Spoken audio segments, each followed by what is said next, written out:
ഒരു സുപ്രഭാതത്തിൽ ഇതെല്ലാം പൊളിച്ച് രണ്ടാമത് ചെയ്യാൻ പറ്റുന്ന കാര്യങ്ങളല്ല. നമ്മൾ ഈ കാണുന്നത് ഈ വീടിന്റെ പാരന്റ് ബെഡ്റൂമാണ്. അപ്പോൾ നമ്മളൊരു വീടിന്റെ പാരന്റ് ബെഡ്റൂം പ്ലാൻ ചെയ്യുമ്പോൾ കുറച്ച് കാര്യങ്ങൾ ശ്രദ്ധിക്കേണ്ടതായിട്ടുണ്ട്, അല്ലെങ്കിൽ നമ്മൾ സ്ഥിരമായിട്ട് ശ്രദ്ധിക്കുന്ന കുറച്ച് കാര്യങ്ങളാണ് നിങ്ങളോട് പറയാനായിട്ട് പോകുന്നത്. പാരൻസിൻ്റെ ഒരു പ്രത്യേകത അറിയാമല്ലോ. ഇപ്പോൾ അവർ കുറച്ച് ഏജ്ഡ് ആയിരിക്കും, അല്ലെങ്കിൽ കാലകാലങ്ങൾ കഴിയും തോറും ഇങ്ങനെ ഏജ് കൂടി വരും.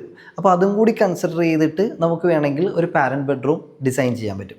അതെങ്ങനെയാണെന്ന് പറഞ്ഞാൽ, ഇവിടെയാണ് ഈ ഒരു വാളാണ് ഈ ബെഡ്റൂമിൻ്റെ കോട്ട് പൊസിഷൻ വരുന്ന വാള്. അപ്പോൾ ഇവിടെ നിന്ന് ഇത് ഹെഡ് ബോർഡ് വാള്, ഇവിടെ നിന്ന് ഇങ്ങോട്ടാണ് കോട്ടിൻ്റെ പൊസിഷൻ വരിക. അപ്പോൾ ഈ പാരൻസിന് അല്ലെങ്കിൽ കുറച്ച് ഏജ്ഡ് ആയിട്ടുള്ള ആൾക്കാരുടെ ഒരു പ്രത്യേകത, അവർക്ക് ഒരേ സ്ഥലത്ത് തന്നെ ഇരിക്കുന്നതിനേക്കാളും ബെറ്റർ ഒന്ന് അതേ റൂമിൽ തന്നെ മറ്റൊരു സീറ്റിംഗ് പൊസിഷൻ ഉണ്ടെങ്കിൽ ഇവർക്ക് എപ്പോഴും കുറച്ചും കൂടി കൺവീനിയൻ്റ് ആയിരിക്കും. അതുമാത്രമല്ല, ഇപ്പോൾ ഈ ബെഡ്റൂമിലേക്ക് മറ്റുള്ള ആളുകളുടെ, അല്ലെങ്കിൽ ഈ വീട്ടിൽ താമസിക്കുന്ന മറ്റുള്ള ആളുകളുടെ എൻട്രൻസ് കൂടണം എന്നുണ്ടെങ്കിൽ ഈ ബെഡ്റൂമിൽ ഫിക്സഡ് ആയിട്ടുള്ള ഒരു സീറ്റിംഗ് ഉണ്ടാവണം എന്നുള്ളതും ഉണ്ട്.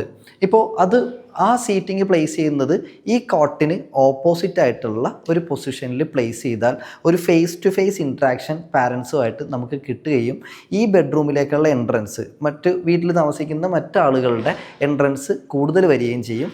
പ്ലസ് അതേപോലെ തന്നെ ഈ പാരൻസിനാണെങ്കിലും ഈ കോട്ടിൽ നിന്ന് മാറി മറ്റൊരു സ്ഥലത്ത് ഇരിക്കണം എന്നുണ്ടെങ്കിൽ അതിനും ഒരു പൊസിഷനാവും. പിന്നെ ഈ ബെഡ്റൂം ചെയ്യുമ്പോൾ മറ്റൊരു കാര്യം ശ്രദ്ധിക്കാനുള്ളത്, ഇതിൻ്റെ കോട്ടിന് ചുറ്റും അതേപോലെ തന്നെ പാസേജ്, വാഷ്റൂമിലേക്കുള്ള പാസേജ്, ഇതിനെല്ലാം ആവശ്യത്തിൽ കൂടുതൽ സ്പേസ് നമ്മൾ കൺസിഡർ ചെയ്യണം. കാരണം പിൽക്കാലത്ത് എന്തെങ്കിലും ഒരു സാഹചര്യത്തിൽ നമുക്കൊരു വീൽ ചെയർ കൊണ്ടുപോകാനായിട്ടുള്ള സ്പേസ് കൺസിഡർ ചെയ്തിട്ട് വേണം നമ്മൾ ഇതിൻ്റെ ഡിസൈൻ ക്രിയേറ്റ് ചെയ്യാൻ. അതുകൊണ്ടുള്ള ഗുണമെന്ന് പറഞ്ഞാൽ, നമ്മളൊരു ഇൻറ്റീരിയർ ചെയ്യുന്നത് ഒരു 15-20 വർഷങ്ങൾക്ക് വേണ്ടിയിട്ടാണ് ചെയ്യുക. അപ്പോൾ ആ 20 വർഷത്തിൽ വരാൻ സാധ്യതയുള്ള എല്ലാ കാര്യങ്ങളും നമുക്ക് വേണമെങ്കിൽ കൺസിഡർ ചെയ്യാം. ഒരു സുപ്രഭാതത്തിൽ ഇതെല്ലാം പൊളിച്ച് രണ്ടാമത് ചെയ്യാൻ പറ്റുന്ന കാര്യങ്ങളല്ല. അപ്പോൾ ഒരു പാരന്റ് ബെഡ്റൂം ചെയ്യുമ്പോൾ അല്ലെങ്കിൽ ഡിസൈൻ ചെയ്യുമ്പോൾ ഇങ്ങനെയുള്ള കാര്യങ്ങളും കൂടി ശ്രദ്ധിക്കാനായിട്ട് ശ്രമിക്കും.